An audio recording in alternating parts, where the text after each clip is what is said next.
नाशिक जिल्ह्यात दिंडोरी तालुक्यातील राजापूर गावातील एक गरीब अपंग शेतकरी परिवाराची जमिनीच्या विक्री व खरेदीच्या माध्यमातून ₹2 कोटीचा आर्थिक व्यवहारात फसवणूक करून जमिनीचे एजंट रमेश कारभारी कावळे, नातेवाईक सुधीर उमराळकर नाशिक आडगाव, जगदीश कोरडे, सुनील हेगडे निफाड आणि भाग्यश्री पतसंस्था निफाड लासलगाव यांनी सर्व मिळून गरीब शेतकरी सुरेश सदानंद जगताप, ज्येष्ठ नागरिक शरद सुरेश जगताप, मोहन सुरेश जगताप, अरुण सुरेश जगताप हे सर्व अपंग तसेच ऋषिकेश शरद जगताप या गरीब शेतकरी कुटुंबाच्या जमिनीच्या खरेदी व विक्री करण्याच्या नावावर ₹2 कोटीला गंडा घालून आर्थिक फसवणूक करून शेतकऱ्यांनी त्याच्यासोबत घडलेल्या घटनेची वणी व निफाड पोलीस स्टेशनला तक्रार केली।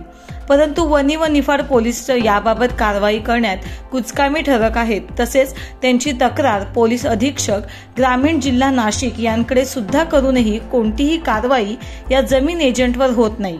उलट निफाड पोलीस स्टेशनला बोलवून या कुटुंबाच्या व्यक्तींना पोलीस स्टेशनमध्ये जमिनीच्या एजंटद्वारे राजकारणी गुंड पाठवून खुनाच्या धमक्या देत असून तुम्हाला जर रुपये पाहिजे असतील तर तुमचे तुकडे तुकडे करून टाकू आणि पुन्हा आमच्या नादी लागायचं नाही, आमच्या अशा अर्वाच्य शिवीगाळ भाषेत धमक्या देत आहे। त्यामुळे कुटुंबाकडे आत्महत्या करण्याशिवाय कोणताही पर्याय उरला नाही असे वाटत असल्याने पोलीस सुद्धा रक्षकाच्या ऐवजी भक्षक झालेले आहेत। त्यामुळे न्याय मागायचा तरी कोणाकडे? शेवटी एकच इच्छा त्यांनी व्यक्त करून जर आम्हाला राज्याचे मायबाप सरकारने न्याय दिला तर आम्ही आत्महत्येचा विचार थोडा बाजूला ठेवू, अन्यथा आम्हाला आत्महत्या करण्याशिवाय कोणताही पर्याय दिसत नाही।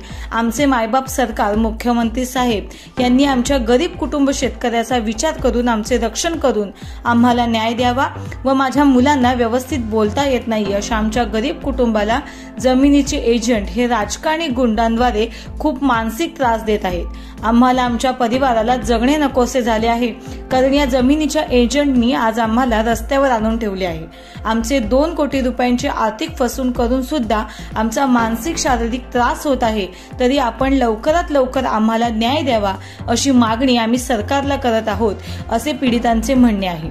तर आमच्यासारख्या गरीब अपंग शेतकऱ्याला मदतीसाठी ग्रामरक्षक समितीचे राष्ट्रीय अध्यक्ष डॉक्टर आशाताई पाटील, योगेश मांजुलकर, जिल्हा सचिव बापू वाळुंजकर, चंद्रकांत जाधव, नाशिक ग्रामीण जिल्हाध्यक्ष कांचन जाधव यांनी सर्व मिळून या शेतकरी कुटुंबाला पाठिंबा देऊन त्यांना पूर्णपणे महाराष्ट्र राज्याचे मुख्यमंत्री, गृहमंत्री यांकडून न्याय मिळवून देण्याचा प्रयत्न करून निश्चयच केला आहे। नमस्कार, मी आहे डॉक्टर आशाताई पाटील, ग्राहक रक्षक संघटना कंझ्युमर प्रोटेक्शन। जे शेतकऱ्यांना किंवा कोणत्याही क्षेत्रात फसवणूक होते, आज एका असेच निराधार आणि अपंग शेतकऱ्यांची मोठ्या प्रमाणावर फसवणूक झालेली आहे। अशी फसवणूक मला वाटतंय ना भूतो ना भविष्य तो अशी फसवणूक झालेली आहे या ठिकाणी।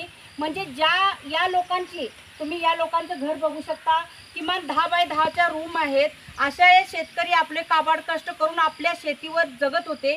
त्यांची जवळजवळ 2 करोडची शेती एजंटनी ती शेती विकून टाकली। त्यांना वेगवेगळ्या प्रकारे फसवून त्यांच्याकडून सह्या करून जमिनी नावावर घेतल्या। यांना अक्षर सुद्धा कळत नव्हतं, सांगितलं नव्हतं की गोष्टीची त्यांना कल्पना दिली नाहीये, किंवा जे आपण रजिस्ट्रेशन करायला जातो किंवा जमिनीचं घेणं देणं करायला जातो अशा ठिकाणी यांना नेलं नाहीये आणि ही फसवणूक करून ते पूर्ण हडप केलेले आहेत पैसे। आज त्यांच्यावर अशी वेळ आलेली आहे, जर ही ज्यांनी जमीन घेतली ती जमीन यांना सोडली तर या राहत्या घरापासूनही त्यांना बाहेर जावं लागणार आहे। आणि प्रत्येक ठिकाणी दादा भुसे पालकमंत्री आहेत, त्यांच्यापर्यंत आणि पूर्ण लोकांपर्यंत ही केलेली आहे। जवळजवळ 4 वर्षापासूनची अशी पिळवणूक आहे। आज हे कुटुंब आमच्यापर्यंत आलेलं आहे आणि काल त्यांनी आत्महत्याचा प्रयत्नही केला, कारण त्यांच्या घरी जवान मुलगी आहे, एक छोटी जवान मुलगीचं लॉक ही तोडलेलं आहे। या घरांची तुम्ही बघू शकता हालत कशी केलेली आहे आणि संपूर्ण Wani police station, Dindori police station manage करून घेतलेले आहेत। कावळे म्हणून ते एजंट आहेत त्यांचे, त्या कावळे साहेबांना आणि त्यांनी एजंटनी पूर्ण पोलीस स्टेशन त्यांना गेल्यानंतर ही व्यक्ती पोलीस स्टेशनला गेल्यानंतर यालाच दमदाटी करून यांना घरातून त्या पोलीस स्टेशनमधून अशा प्रकारचं आम्हाला पोलीस प्रशासनाला कमिशनर साहेबांपर्यंत हा व्हिडिओ मी पोहोचवणार आहे आणि हा व्हिडिओद्वारे मला एक सर्व प्रशासनाला आणि नाशिकमधल्या जिल्हाधिकारी असो किंवा अशा फसवणूक ज्या होतात त्यांच्यासाठी आमच्यासारख्या संघटना तर उभ्या राहतातच, परंतु आपणही कॉपरेट करावं आणि जोपर्यंत या कुटुंबाला, या माऊलींना, या बाबांना न्याय मिळत नाही त्यापर्यंत आमची संपूर्ण ग्राहक रक्षक संघटना त्यांच्या पाठीमागं असेल आणि न्याय उचलण्यासाठी आम्ही अजून मानवाधिकार संघटना किंवा अजून आम्ही 100भर संघटना एकत्र छावा संघटना घेऊन आम्ही इथं आंदोलन करू।